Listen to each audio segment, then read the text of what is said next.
बच्चों डिस्टेंस फार्मूले से संबंधित हमारा अगला प्रश्न है, निर्धारित कीजिए कि क्या बिंदु 1, 5, 2, 3 और -2, 11 संरेखीय है।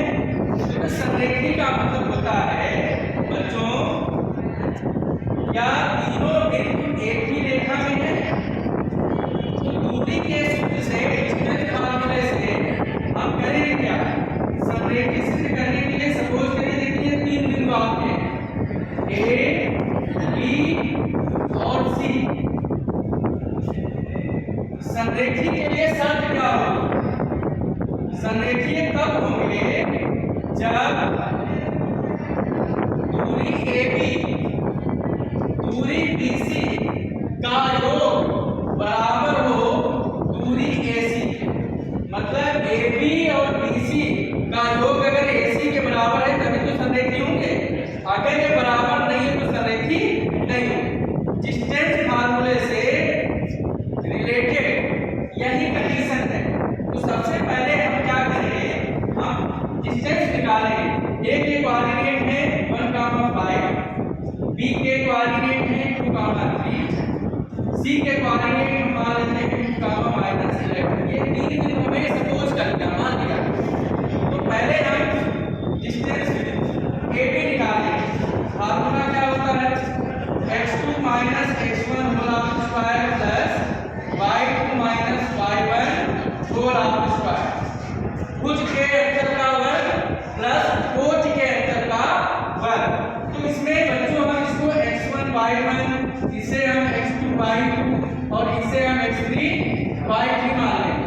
क्लियर। तो अब इसमें ये बताइए बच्चों, x2 और x1 क्या है, x2 आपका 2 है, x1 आपका क्या है 1 है, इसका square y2 - y1 3 - 5 whole square. Clear. अब आप इसको सॉल्व करिए, 2 - 1 3 - 5 -2 का स्क्वायर।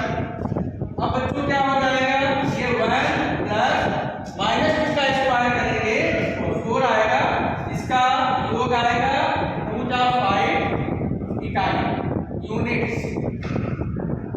बेटा ये AB की लंबाई आएगी। सिमिलरली हम BC की लंबाई निकालेंगे। BC under x3 minus x3 क्या है -2, x3 minus x2 whole square, y3 minus y2 whole square. तो बच्चों क्या हो जाएगा, -2 होल स्क्वायर प्लस -11 -3 होल। इतनी बात समझ आ गई। -2 -4 का स्क्वायर करेंगे बच्चों क्या आएगा, +16। ऐसे -11 -3 कितना आएगा, -14 -14 का स्क्वायर करेंगे तो कितना आएगा 160। 14 को 56, 14 × 14 5 19। अब इसको हम ऐड कर लेते हैं, 6 से 12 9 + 11 1 है। ठीक। अब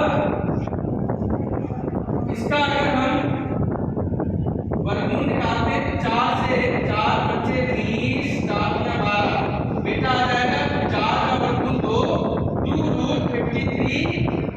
इकाई। अब आप देखिए इसकी आ रही है 5 और इसका आ रहा है 2 ये दोनों जो पद हैं ये लाइट तक नहीं अलग अलग है, या आपस में इसका योग बीजगणितीय योग की तरह होगा, डायरेक्ट जुड़ेंगे नहीं। बात समझे कि नहीं। अब हम AC निकाल लेते हैं, इतनी बात समझ में आ गई।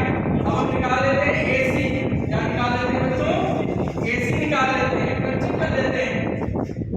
AC क्या होगा, √(x3 - x1) whole square y3 - y1 whole square. x3 बच्चों क्या है, थोड़ा बताइए हमें देखकर। x3 क्या है,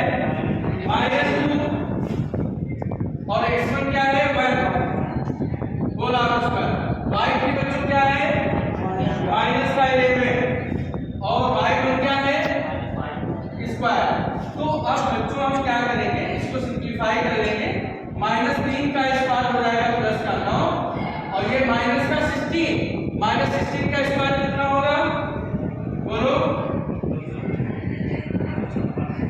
16 स्क्वायर एक होगा, 16 छक्का 96 हासिल 9, 16 का 16 9 कितना हो गया 25। अब इनको जोड़ देंगे, इनको ऐड कर देंगे, तो कितना आएगा 9 से 15 265, ठीक है ना।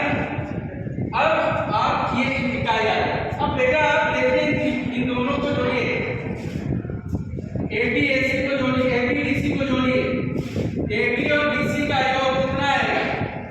AB DC का योग आपका AB आएगा 5 और BC कितना है? अब ये देखिए, ये आपस में इसी तरीके से जुड़े, तो यहाँ पे ये भी अपनी संख्या है, ये भी अपनी संख्या है, तो ये बराबर नहीं है किसके? ये बराबर 256 के, ये 265 के नहीं है, 265 के बराबर नहीं है, मतलब AC के बराबर नहीं है। इसका मतलब क्या होगा? ये तीनों भी समरेखीय नहीं होंगे। अगर AB और BC का योग AC के बराबर होता तो ये तीनों बिंदु क्या कहलाते? समरेख। तो समरेख वाला प्रश्न परीक्षा में पूछा जाता है, अक्सर इंपॉर्टेंट भी है, तो इसकी कंडीशन को याद रखिए और उसको करने का तरीका भी समझ लीजिए।